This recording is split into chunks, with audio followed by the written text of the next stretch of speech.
ज्ञानतिमिरन्धस्य ज्ञानाञ्जनशलाकया चक्षुरुन्मिलितमेव तस्मै श्रीगुरवे नमः. Exercise 3.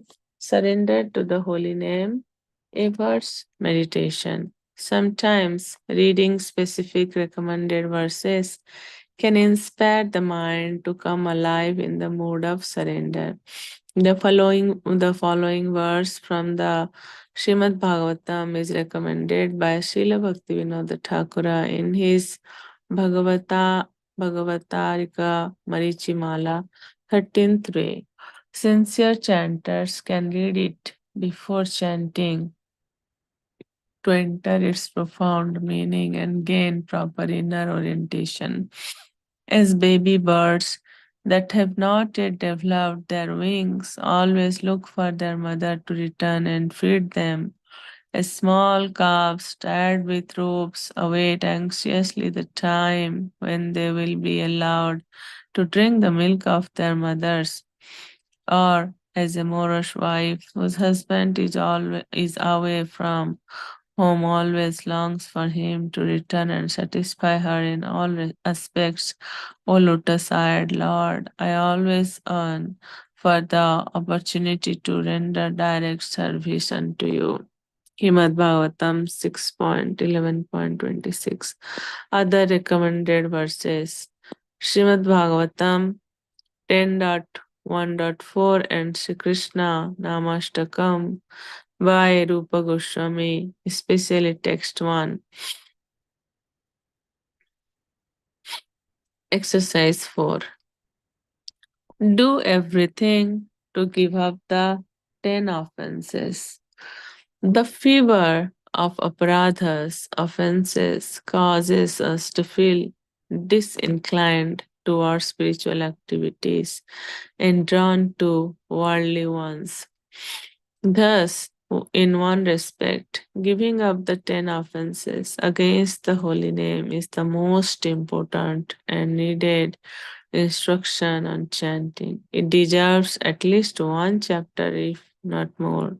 However, I have written on this subject extensively in the Nectarian Ocean of the Holy Name, and thus only give it a little space here. It is placed in this chapter on Saranagati to provoke reflection and conviction.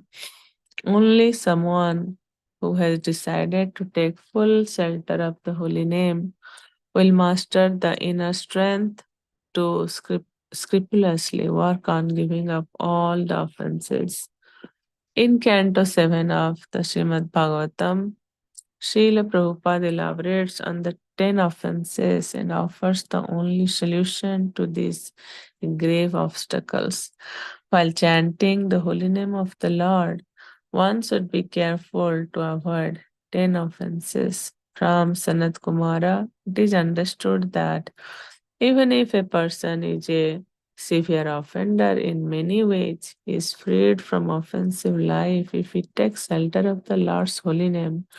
Indeed, even if a human being is no better than a two-legged animal, he will be liberated if he takes shelter of the holy name of the Lord. One should therefore be very careful not to commit offenses at the lotus feet of the Lord's holy name. The offenses are described as follows: to blaspheme a devotee, especially a devotee engaged in broadcasting the glories of the holy name, to consider the name of Lord Shiva or any other demigod to be equal in power to the holy name of the Supreme Personality of Godhead. No one is equal to the Supreme Personality of Godhead, nor is anyone superior to him. Third offense, to disobey the instructions of the spiritual master, to blaspheme the Vedic literatures and literatures compiled in pursuance of the Vedic literatures, to comment that the glories of the holy name of the Lord are exaggerated, to interpret the holy name in a deviant way. A seventh offense, to commit sinful activities on the strength of chanting the holy name, to compare the chanting of the holy name to pious activities, to instruct the glories of the holy name to a person who has no understanding of the chanting of the holy name, and not to awaken in transcendental attachment for the chanting of the holy name, even after hearing all the scriptural injunctions. There is no way to atone for any of these offenses. It is therefore recommended that an offender at the feet of the holy name continue to chant the holy name 24 hours a day. Constant chanting of the holy name will make one free of offenses, and then he will gradually be elevated to the transcendental platform on which he can chant the pure holy name and thus become a lover of the Supreme Personality of Godhead. It is recommended that even if one commits offenses, one should continue chanting the holy name. In other words, the chanting of the holy name makes one offenseless. In the book Nama Kaumadi, it is recommended that if one is an offender at the lotus feet of a Vaishnava, he should submit to that Vaishnava and be excused. Similarly, if one is an offender in chanting the holy name, he should submit to the holy name and thus be freed from his offenses. In this connection, there is the following statement spoken by Daksha to Lord Shiva.